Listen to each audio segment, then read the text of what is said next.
Karl Marx viveu por muitos anos exilado em Londres até falecer em 1883. Como seria se Marx vivesse na Londres de 2018? A cidade, que hoje é um templo do consumismo, cheia de apartamentos de luxo, pode ser um destino dos sonhos para turistas e um pesadelo para a classe trabalhadora. Será que ele conseguiria bancar o aluguel no centro da cidade? A resposta é provavelmente não. Exploração, fetichismo da mercadoria, o poder do dinheiro. Quais as teses dele que continuam relevantes? Nós vamos ao encontro da pesquisadora Lúcia Pradella, especializada em Marx. Ela mora em Londres há 10 anos, onde estuda a fundo o teórico alemão. E isso nas mesmas bibliotecas que Marx frequentava. A primeira parada é no bairro Sorro, no antigo Red Lions Pub, onde nasceu o Manifesto Comunista. Hoje o local é um bar de coquetéis. O que será que Marx acharia disso? Com certeza ele ficaria surpreso em ver este bairro hoje, porque era muito diferente na época. Esta era uma área bem pobre, muitos alemães e outros refugiados europeus viviam aqui. Mas eu não acho que ele ficaria surpreso com o capitalismo de hoje. Ele previu muitos dos processos que estamos testemunhando. A globalização, os meios de produção e comércio, o aumento da migração e a internacionalização não apenas do capital, mas também da classe trabalhadora. O próprio Marx já virou marca e produto global há algum tempo. Na Chinatown de Londres tem até um salão de cabeleireiro chamado Marx. De lá vamos para Dean Street, onde Marx morou com a esposa e os filhos em um apartamento de 2 cômodos. O dinheiro mal dava para o aluguel e para a comida. 3 filhos morreram nessa época. Marx conhecia de perto a luta cotidiana pela sobrevivência, via a exploração dos trabalhadores por parte de industriais gananciosos. Ainda hoje as pessoas trabalham muito e recebem pouco. Muitos têm mais de um emprego. E isso não só em países em desenvolvimento, como também na Europa, uma situação que piorou após a crise financeira. A crise levou ao aumento da exploração, porque um dos efeitos da crise não foi apenas o corte nos serviços sociais, a redução dos salários e assim por diante, mas também o aumento das horas de trabalho.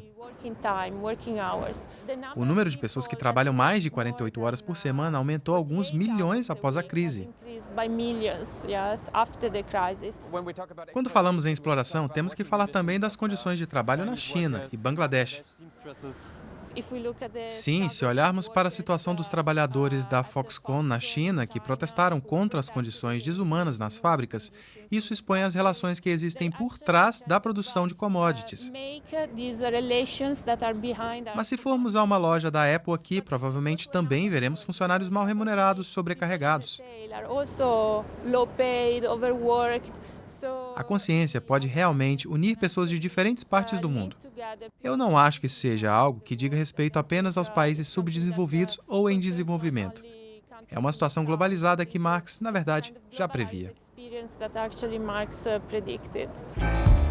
A pesquisadora acredita na ideia comunista de solidariedade internacional no poder do coletivo.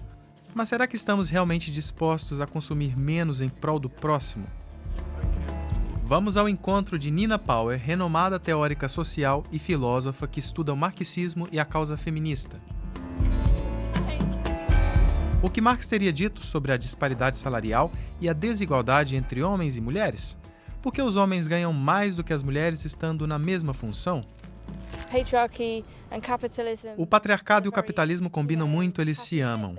Na verdade, o que o capitalismo faz, com a ajuda do patriarcado e da religião, é reforçar as diferenças entre homens e mulheres e tratar as mulheres como propriedade com base na capacidade de reprodução. Tanto Marx quanto Engels perceberam isso.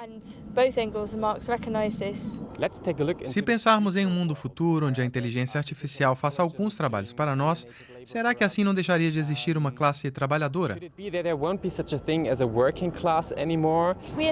Ainda não chegamos a um ponto em que diríamos que robôs poderiam cuidar de nossos bebês, ou que devêssemos empregar robôs para cuidar de idosos.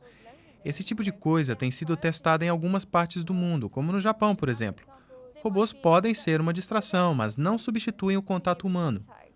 Por um lado, eu ficaria muito feliz se mulheres e homens não precisassem se prostituir, por exemplo, se robôs sexuais pudessem substituí-los, se fosse possível criar uma inteligência artificial que fizesse este trabalho. Isso seria melhor porque menos seres humanos seriam explorados, mas ao mesmo tempo não tenho certeza de que isso é o que devemos perseguir. Se isso for nos ajudar a sermos mais unidos, solidários e a apoiar uns aos outros, ótimo. Caso contrário, não acho interessante. Exploração, pobreza, desigualdade. Questões mencionadas por Marx há mais de 100 anos e que ainda não foram resolvidas. O corpo de Karl Marx está enterrado num cemitério ao norte de Londres, mas as ideias dele permanecem atuais.